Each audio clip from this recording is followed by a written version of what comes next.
When we talk about the unholy trinity in our lives, we are not just speaking spiritually, but practically. The first of these is the lust of the flesh. This is not only about sexual sin, but anything that pulls us away from God and His love. Romans 7:14-25 teaches us that we often struggle with things we want to do and things we know we should not. The second is the lust of the eyes. We become captivated by what we see in the world, distracted by images, desires, and temptation. The third is pride in our possessions. This is not about what you can gain, but an unhealthy attachment to what you already have, particularly money. The young man in the Bible who could not give up his possessions reminds us how destructive obsession over wealth can be. Anxiety, comparison, and greed all flow from this. These three temptations have been used by Satan since the beginning, from Genesis 3 to Luke 4:1-13. To overcome them, there are four key disciplines we must embrace. First, the Word of God. Deuteronomy 6:4-9, Joshua 1:8, and 2 Timothy 3:16 remind us that Scripture is alive and active.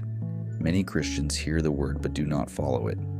Reading, meditating, and applying it transforms our hearts. Second, prayer.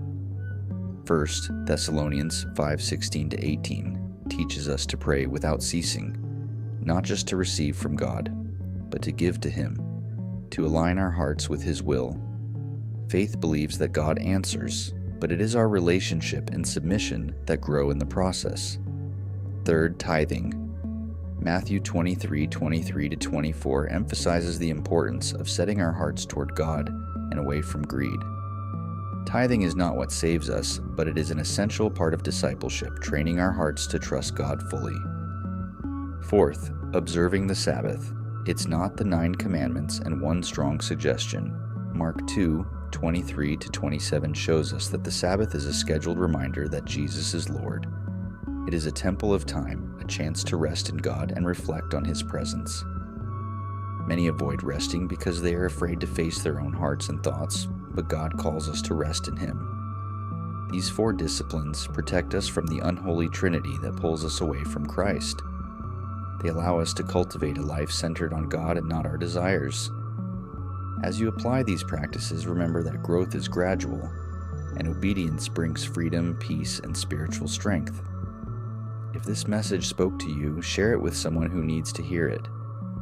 Subscribe for more teachings and reflections on living fully for Christ. Allow God to guide your heart today.